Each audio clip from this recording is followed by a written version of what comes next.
କହିଲେ ଯାହା ନାହିଁ ଭାରତେ ତାହା ନାହିଁ ମରତେ। ବର୍ତ୍ତମାନ ଆମ ଭାରତର ଯେଉଁ ସିନ୍ଦୁର ଅପରେସନ୍ କରାଗଲା, ଦ୍ୱାପର ଯୁଗରେ ବି ସେଇ ସିନ୍ଦୁର ଅପରେସନ୍ ଥିଲା। ଶ୍ରୀକୃଷ୍ଣ ଅର୍ଜୁନ ଆଉ ଭୀମକୁ ନେଇକି ସିନ୍ଦୁର ଅପରେସନ୍ କରିଥିଲେ ଦ୍ୱାପର ଯୁଗରେ, ଜରାସନ୍ଧକୁ ମାରିଥିଲେ।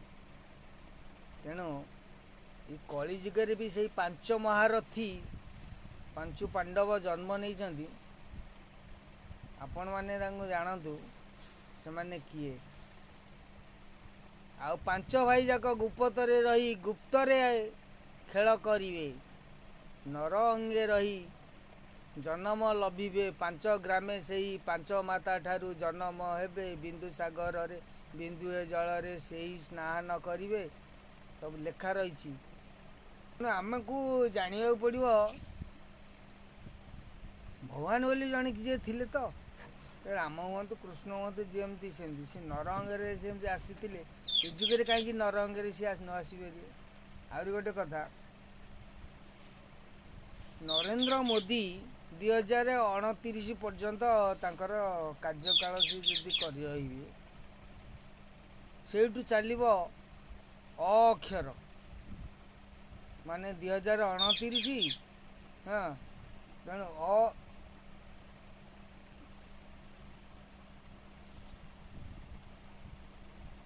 କହିଲେ କଳି ଯୁଗେ ଶେଷେ ସତ୍ୟ ଉପୁଜିବ, ଅନାମେ ହୋଇବେ ରାଜା। ଅନାମେ ଅର୍ଥ ଅରେ ହେଲା ଅର୍ଜୁନ, ସେ ରାଜା ହେଇଥିଲେ, ହୋଇଛନ୍ତି। କିନ୍ତୁ ଦ୍ୱାପର ଯୁଗରେ ଯେଉଁ ସିନ୍ଦୁର ଆଟାକ ହେଇଥିଲା, କୃଷ୍ଣ ଭୀମ ଆଉ ଅର୍ଜୁନକୁ ନେଇକି ଯାଇଥିଲେ। ଚାରି ଦ୍ୱାରକୁ ଭେଦ କରି କରି ଗଲେ, କିନ୍ତୁ ଭୀମ ଜରାସନ୍ଧକୁ ଲାଷ୍ଟରେ ଯାଇକି ଯୁଦ୍ଧ କରିକି ତାକୁ ମାରିଲେ। କିନ୍ତୁ ପ୍ରକୃତ ଯୁଦ୍ଧର ଯୋଦ୍ଧା ହେଉଛନ୍ତି ଅର୍ଜୁନ। ମାନେ ଯାହାଠାରୁ 8-10 ଥର ଲେଖା ହାରିଥିଲେ କୃଷ୍ଣ, କିନ୍ତୁ ଅର୍ଜୁନ ସେ ଭେଦ କରେଇଥିଲେ, ଭୀମ ଦ୍ୱାରା ତାକୁ ମାରିଥିଲେ। ସେଇ ହେଉଛି ଜରାସନ୍ଧ, ଯିଏ ସେଇ ଦ୍ୱାପର ଯୁଗର ସେ ଲୀଳା ରହିଛି ସିନ୍ଦୁର ଆଟାକ। 16 ସହସ୍ର ରଜାମାନଙ୍କର ବେକଚ୍ଛେଦ କରି ତାଙ୍କର ଅଗ୍ନିକୁଣ୍ଡରେ ପକାଇଦେଲା। ଆଉ ସେଇ 16 ସହସ୍ରକୁ ମାନେ ସିନ୍ଦୁର ଦେଇଥିଲେ, ବା 16 ସହସ୍ର ଗୋପୀ ହେଲେ ଯେଉଁମାନେ କହୁଛେ ଆମେ, କିଏ ଯେଉଁମାନେ ଙ୍କର ସ୍ୱାମୀକୁ ହତ୍ୟା କଲା ଜରାସନ୍ଧ, ସେଇଭଳି ସେ ସିନ୍ଦୁର ଆଟାକ ଅଛି। କିନ୍ତୁ ଆହୁରି ଗୋଟେ ଗୁପ୍ତ କଥା ଅଛି, ନରେନ୍ଦ୍ର ମୋଦି ପ୍ରଧାନମନ୍ତ୍ରୀ ହେଇଛନ୍ତି, ସାରା ବିଶ୍ୱ ଅବିକା ତାଙ୍କୁ ଦେଖିକି ଆତଙ୍କିତ। କାରଣ ତାଙ୍କ ଚାଲି ଦେଖିକି। କିନ୍ତୁ ୟା ପରେ ଯିଏ ରାଜା ହେବ, ଯେମିତି ଅର୍ଜୁନ ଠାରୁ କହିଲା ବାପସେ ବେଟା ଜ୍ୟାଦା, ଅର୍ଜୁନ ଠାରୁ ଶତ ଅର୍ଜୁନ, କୃଷ୍ଣ ଠାରୁ ଶତ କୃଷ୍ଣ। ମହାଯୋଦ୍ଧା କିଏ ଥିଲା? ନାଗାର୍ଜୁନ। ସେଇଭଳି ମୋଦିର 7 ଗୁଣ ଆଉ ଜଣେ ଆସିବ ରାଜା, 100 ଗୁଣ।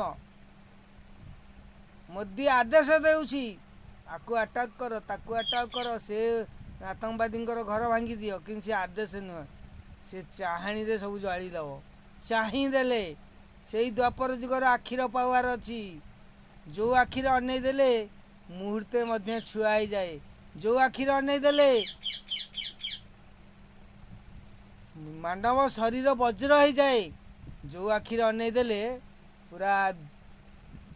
ହଁ, ତ୍ରେତୟା ଯୁଗରେ ହନୁମାନ ନାଙ୍ଗୁଡ଼ରେ ନିଆଁ ଲଗେଇକିରି ଲଙ୍କା ଦହନ କରିଥିଲା।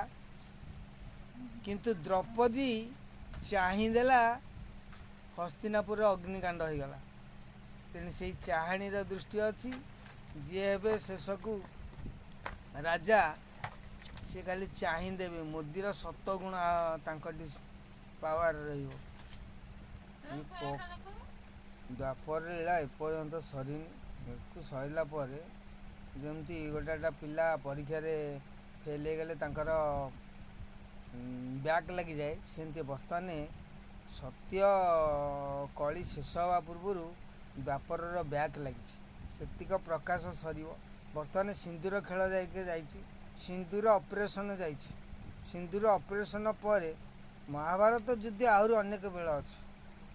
ମହାଭାରତ ଯୁଦ୍ଧ କ'ଣ କି କାହା କାହା ଭିତରେ ଯେତେବେଳେ ଭାଇ ଭାଇ ଭିତରେ ଯୁଦ୍ଧ ହେବ, ଇଏ ଘର ଘର ଭିତରେ ତମ ଅଶାନ୍ତି ହେଉନି କି? ଇଏ ବର୍ତ୍ତମାନ ସିନ୍ଦୁର ଖେଳ ଦ୍ୱାପର ଯୁଗରେ ଆମର ଜରାସନ୍ଧ କରିଥିଲେ, ଇଏ ଯୁଗରେ ମୋଦି କରୁଛନ୍ତି। ଆଉ 5 ମହାରଥୀ ଅଛନ୍ତି ଗୁପ୍ତରେ, ସିଏ ବି ଖେଳ। ୟା ପରେ ଆସିବ ସିନ୍ଦୁର ଆଟାକ୍ ପରେ ଆସିବ ଚାହାଣି ଆଟାକ୍ 2028-29 ବେଳକୁ। ଯେଉଁ କଳାଟି ଥିଲା ଗାନ୍ଧାରିକଠି, ଯେଉଁ କଳାଟି ଥିଲା ଆମର ଦ୍ରୌପଦୀଙ୍କଠି, ଆଉ ଯାହା ଥିଲା ବ୍ୟାସଙ୍କଠି, ଆଖିର ପାୱାର ସେଇଟା ଅଛି। ସେ କେଉଁ ବାଟରେ ଦେଖିବନି,